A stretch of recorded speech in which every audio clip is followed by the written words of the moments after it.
Intermediate board परीक्षा में पूछे जाने वाला महत्वपूर्ण पद्यांश है। रोकहि जो तो अमंगल होय और प्रेम नसै, जो कह पिय जाइए।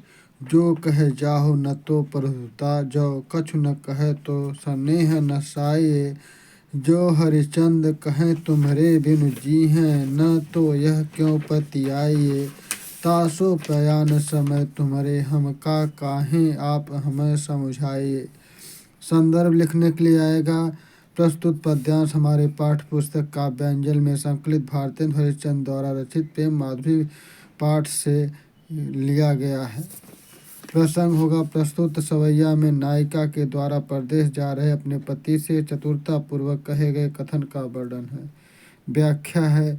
कवि ने नायिका से उस मनोभाव का चित्रण किया है जो वह परदेश जाने वाले अपने पति के सामने प्रकट कर रही। नायिका अपने प्रीतम से कहती है कि यदि जाते समय वह उन्हें रोकती है तो टोक लगेगी। यात्रा के समय अमंगल का सूचक है, क्योंकि लोग यही कहते हैं कि यात्रा के समय टोकना अशुभ होता है।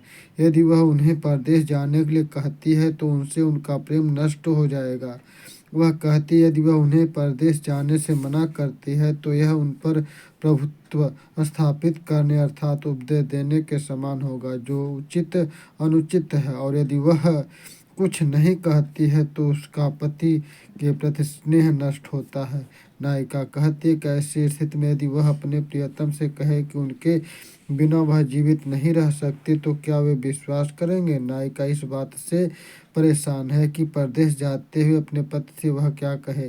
अंततः वह अपने प्रियतम पति से अनुरोध करती है कि उसके परदेश गमन के समय वह उनसे क्या कहे। यह बात उसे वह स्वयं समझा दे। नायिका चतुरता पूर्वक अपने मन की बात पति को बताते हुए उनके प्रेम को जीतने की कोशिश कर रही है। काव्य सौंदर्य है। भाव पक्ष में नायिका के अंतर्मन में उठ रहे भावों को सुंदर अभिव्यक्त हुए। नायिका की चतुरता प्रदर्शित हुई है। रस में श्रृंगार रस है। कला पक्ष है। ब्रजभाषा है। अलंकार में अनुप्रास अलंकार है। शैली मुक्तक है। गुण माधुर्य छंद सवैया है। शब्द शक्ति लक्षणा है। प्रस्तुत पद्यांश का संदर्भ हो जाएगा। प्रस्तुत पद्यांश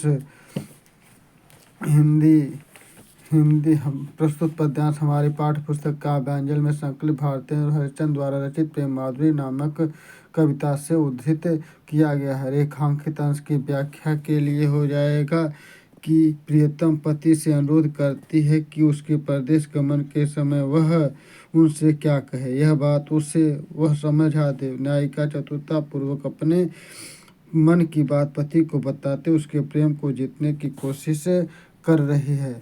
तीसरा प्रश्न है नायिका द्वारा जगत में किस रीत का उल्लेख किया गया है। नायिका जाते हुए किसी को पीछे से टोकने से संबंधित जगत की रीत का उल्लेख करती है। नायिका कहती है यदि वह अपने प्रियतम को पीछे से टोकती है तो लोग के अनुसार यात्रा जाते समय किसी को टोकना अशुभ होता है, अतः वह किस प्रकार अपने प्रियतम को अपनी बात बताए। चौथा प्रश्न है जो कहु जाहु न तो प्रभुता, जो कछु न कहे तो स्नेह नसाइए। पंक्ति का भाव स्पष्ट कीजिए। प्रस्तुत पंक्ति में नायिका के दुविधापूर्ण स्थिति का वर्णन करते हुए कवि कहता है कि वह सोचती है कि यदि वह अपने प्रियतम को विदेश न जाने के लिए कहती तो वह उन्हें आदेश देने के समान होगा। यदि वह उनसे कुछ नहीं कहती है तो उसका प्रेम नष्ट होगा। पांचवा प्रश्न का उत्तर है पद्यांश की भाषा शैली पर प्रकाश डालिए। तो प्रस्तुत पद्यांश में कवि ने नायिका के दुविधापूर्ण मानसिक स्थिति को व्यक्त करने के लिए ब्रज भाषा का प्रयोग किया है, जो अत्यंत प्रभावशाली है। कवि ने मुक्तक शैली का प्रयोग करते हुए संपूर्ण कथा अभिव्यक्त की है। इस तरह से हमारे चैनल को लाइक और सब्सक्राइब करें, कमेंट कीजिए। धन्यवाद।